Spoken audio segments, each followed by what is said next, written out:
코로나19 사태에 따른 경제 각 부문이 위축되면서 지자체마다 활성화 대책이 잇따르고 있습니다. 하지만 현실성이 떨어진다는 지적이 나오고 있습니다.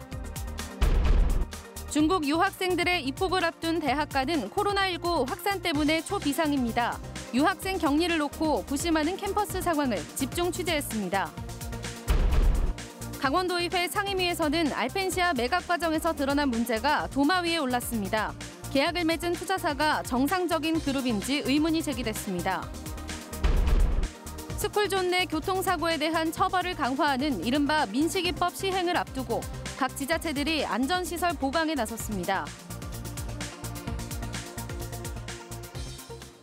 안녕하십니까. 코로나19 사태가 장기화 국면으로 접어들면서 자치단체마다 불안감 해소와 경제 활성화 대책을 내놓고 있습니다. 오늘 춘천시에서 발표가 있었는데요. 하지만 현실성이 떨어져 구호에만 그치는 것 아니냐는 지적이 나오고 있습니다. 백승호 기자입니다. 코로나19 사태 이후 춘천 풍물시장에서 유통된 전통시장 상품권이 확 줄었습니다. 지난해 1월과 2월 초순까지는 3,700여만 원이 유통됐었지만 올해는 2천여만 원에 불과했습니다. 코로나19 감염에 대한 불안감이 소비 활동을 위축시켰다는 분석입니다. 춘천시는 이런 막연한 불안감이 오히려 지역 경제에 직접적인 타격을 주고 있다는 입장입니다. 시민들이 경계는 강하게 가되 그 심리적 불안들은 이제 덜 갖고 정부와 중앙정부를 믿고 열심히 경제활동을 해주십사라고 하는 말씀을 드리기 위해서. 춘천시는 서민 경제 피해를 최소화하겠다며 경기 부양 지원책도 발표했습니다. 코로나19 사태가 장기화될 것에 대비해 다음 달까지 소비와 투자 분야에 6,100억 규모의 예산을 집행하겠다는 계획입니다. 또 구내식당 휴무일을 늘려 지역식당 이용률을 높이고 소상공인들이 필요로 하는 맞춤형 대책도 만들겠다고 밝혔습니다. 하지만 소상공인들의 피해 규모를 파악하고 있냐는 질문에는 뚜렷한 대답을 내놓지 못했습니다. 지금 그것을 구체적으로 지금 확인할 방법은 사실은 없고요. 국가가 갖고 있는 통계 수준에 저희가 의존할 수밖에 없는 거고. 피해 규모 파악이 힘든데 맞춤형 대책이 가능하겠냐는 지적이 이어졌습니다. 장기전이 되고 있는 코로나19. 막연하게 불안감 해소와 경제 활성화를 얘기하기보다는 보다 명확한 조사와 구체적인 실행 계획이 필요해 보입니다. MBC 뉴스 백소입니다.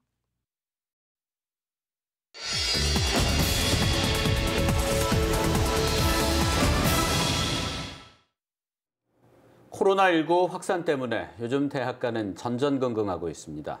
특히 중국 유학생이 많은 대학일수록 고심이 큽니다. 다음 주부터 중국 유학생들이 본격적으로 입국하는데 대학마다 대책 마련에 부심하고 있지만 문제가 한두 가지가 아닙니다. 강화길 기자가 집중 취재했습니다. 강원대 제2기숙사인 이름관입니다. 505개 방에 1,000명을 수용할 수 있습니다. 강원대는 코로나19 확산을 막기 위해 오는 24일부터 이틀 동안 중국에서 입국한 유학생들을 이곳에 격리합니다.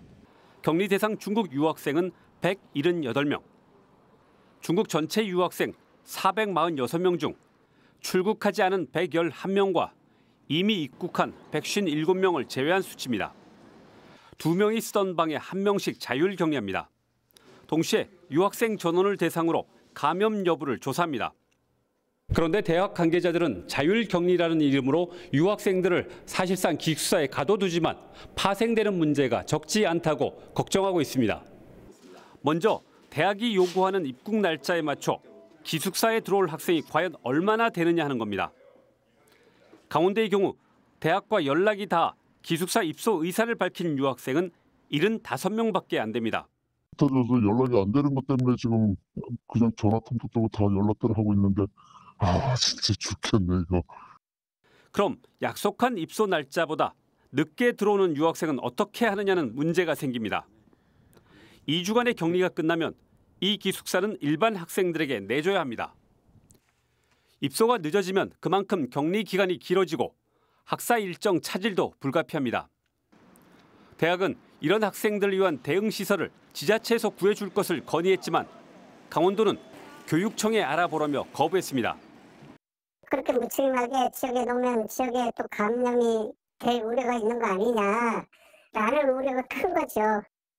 또 기숙사 안 방에서 다른 방으로 이동, 심지어 기숙사 밖 외출 등 유학생 동선을 통제하는 것도 쉽지 않습니다. 잠재적 환자 취급한다며 반발할 경우 인권 침해 소지가 있어 완벽한 통제가 힘들 수 있습니다. 더욱이 기숙사 밖에서 지낼 유학생을 관리하는 것은 더 큰 문제입니다. 유학생에게 체온계와 마스크를 주고 스스로 관리하도록 맡기는 것 외에 달리 통제할 방법이 없습니다. 이처럼 복잡한 상황 속에서 중국 유학생 격리에 나서야 하는 대학들은 만에 하나 자기네 학생들이 코로나19에 감염될 경우 학교와 지역사회에 미치는 파장을 감당할 수 없다며 노심초사하고 있습니다. MBC 뉴스 강화길입니다. 다음 달이면 어린이 보호구역, 스쿨존 내 교통사고에 대한 처벌을 강화하는 이른바 민식이법이 시행됩니다. 각 지자체들도 안전시설 보강에 나섰는데요. 홍한표 기자가 스쿨존을 둘러봤습니다.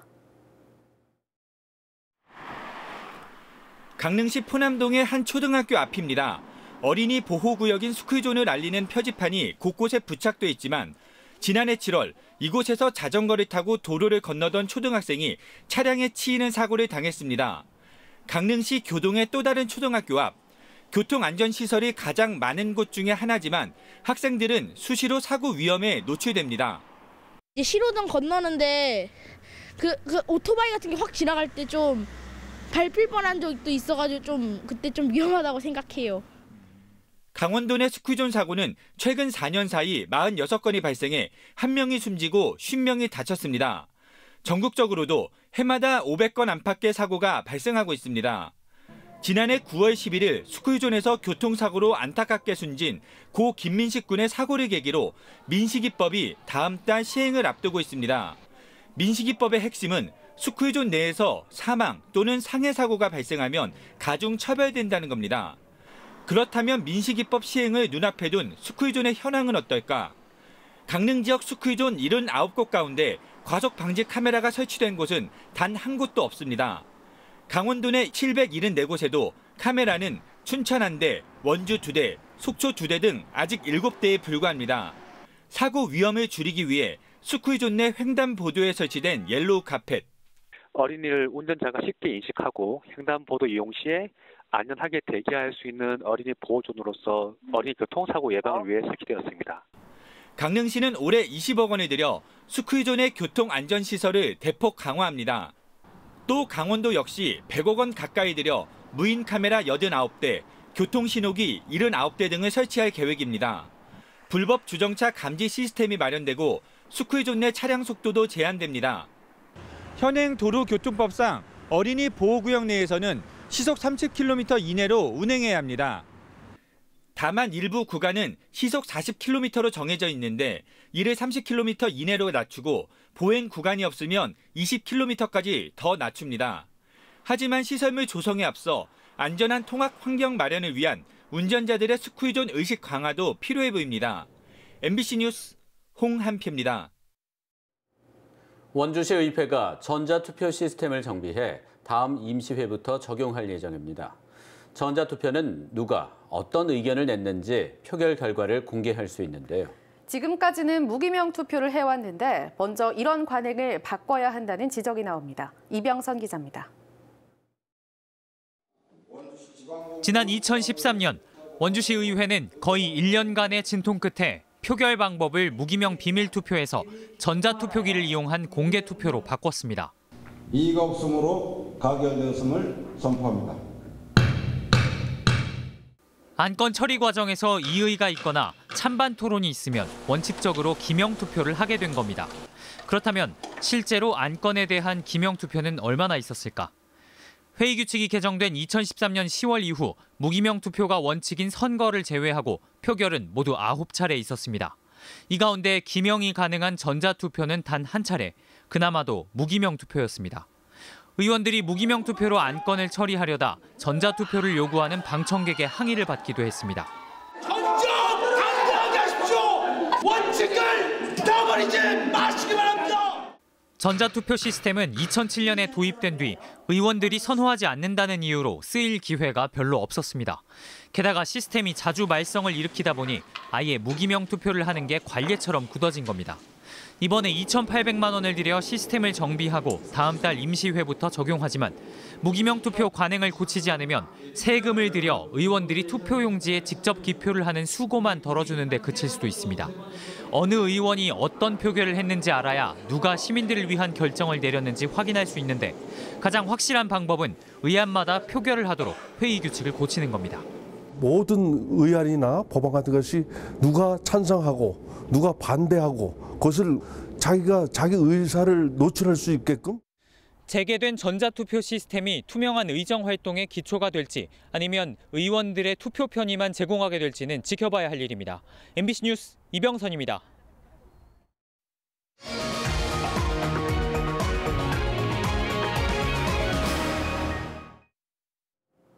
알펜시아 매각 과정에 드러난 문제가 강원도의회 상임위에서 집중적으로 다뤄졌습니다. 도의회 기획행정위원회 소속 의원들은 지난달 10일 강원도와 외국계 투자사인 맥킨리 그룹이 업무 협약식을 가졌지만 현재 실사 예치금 15억 원을 내지 못해 계약 무산 상태에 있다며 이 투자사가 정상적인 그룹인지조차 의문이라고 지적했습니다. 또 알펜시아의 관리 주체는 강원도 개발공사인데도 강원도 투자유치단이 마치 하부 조직처럼 대하고 있다고 비판했습니다. 춘천시가 오는 26일로 예정됐던 마을버스 노선 조정을 연기하기로 했습니다. 춘천시는 현금으로 버스를 타는 승객들에 대한 요금 이중 부과 문제가 해소되지 않았고 마을별 의견 수렴 결과 시 외곽 운행 방식에 대한 부정적인 의견이 적지 않아 노선 조정을 연기한다고 밝혔습니다. 또 마을버스를 승객들이 많이 타는 시간에 따라 중앙시장 운행 노선과 시 외곽 운행 노선으로 나누는 방법을 검토하고 있습니다. 대구에서 코로나19 31번째 환자가 발생한 가운데 강원도는 경제 활성화를 위한 특별 대책을 예정대로 추진한다고 밝혔습니다. 강원도는 오늘 경제 활성화 대책 브리핑에서 도내에는 아직 확진자가 없고 방역을 철저히 한다는 전제로 예정된 행사를 계획대로 진행한다고 밝혔습니다. 특히 이달 축제와 행사 99건 중 29건이 취소되는 등 경기 위축이 심각한 상황에 이르렀다며 전통시장과 관광지 홍보 마케팅, 공공 일자리 확대 등 분야별 대책을 추진한다는 계획을 갖고 있습니다.